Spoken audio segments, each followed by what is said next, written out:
Hey guys, so today we are here to talk about my experience of my belly button ring. This is one of the mini piercings that I do have. I have 9 in total, and this has to be by far my favorite one ever. It's like my best friend's. So if you are interested in my experience, then just keep on watching. So I got my belly button piercing when I was 16. I did need my parents' permission.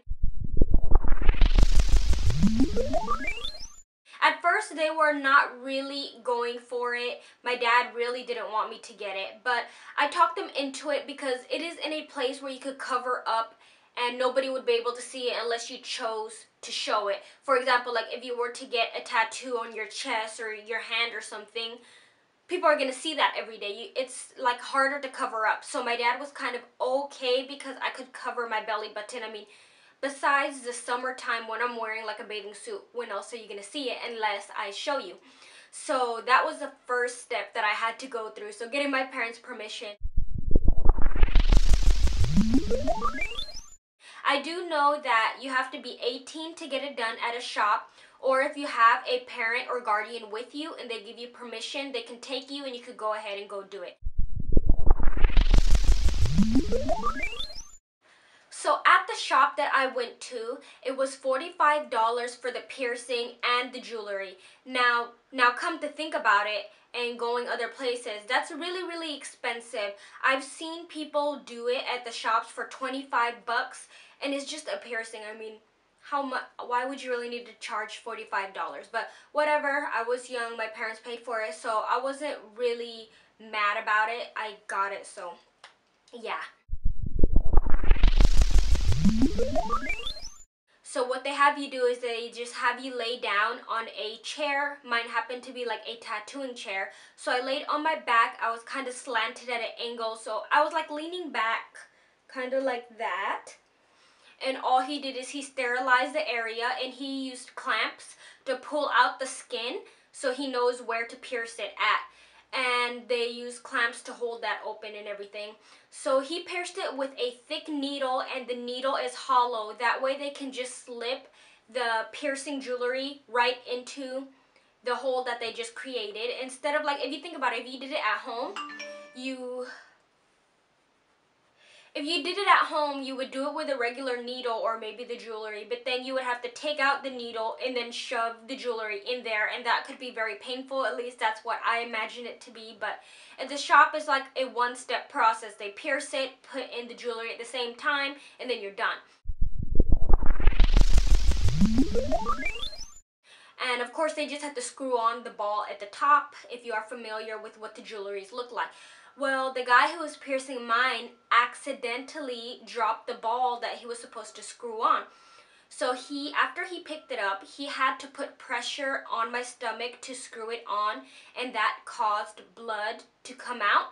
And it didn't hurt or anything, but I guess I kind of got wheezy from seeing the blood or something. I don't know. I usually don't get like that, but I didn't feel sick or I wanted to throw up or anything, but I don't know. It was just really weird. So he cleaned up my belly button. My parents paid. We left.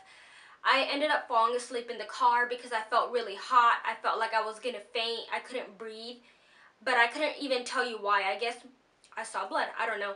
I usually don't get like that, like I said, but that was my experience at the shop. I did not change out my belly button ring for a few months. The first time that I changed it, I got my jewelry at a little vendor. Like, you know, at the mall, they have booths and they have like phone cases, or like one is for jewelry. Well, I got a belly button ring from there. I waited about 3 to 4 months before changing the original one. And the first time that I ever changed it, it got infected. And let me tell you, that was so painful. So I ended up just keep cleaning it and cleaning it with the spray that I used to make it heal.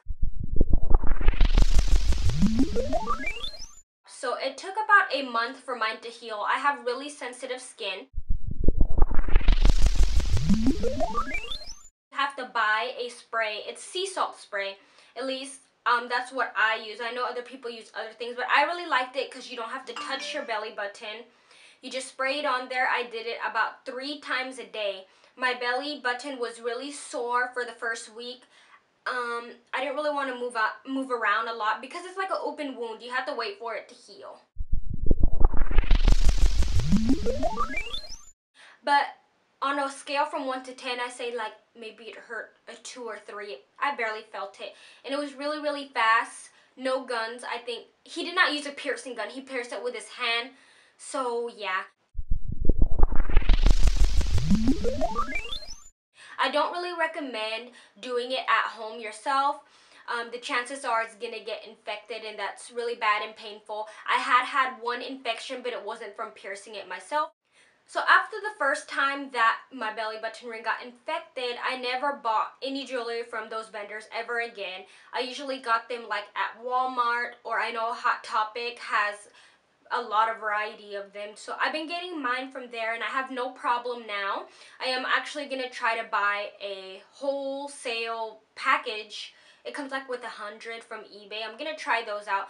But a tip that I have is if you do get like allergic reactions to some types of metal, try taking clear nail polish and go ahead and just coat that, because that's what I used to do with my belly button rings. If they did make me itchy, or my earrings, necklaces, anything, just slap on a clear coat and that should fix the problem. So I think that I pretty much covered everything about this piercing. If I did leave anything out, please ask down below and I will answer. And pretty much, yeah, it did not hurt that bad. I know that everybody has different pain tolerances. Mine is very high. I can handle pain. I can handle tattoos and piercings and everything. So hopefully this was helpful for any of you who did want to get your belly buttons pierced. Again, if you have any questions, go ahead and ask. And I will see you guys in my next video. Bye!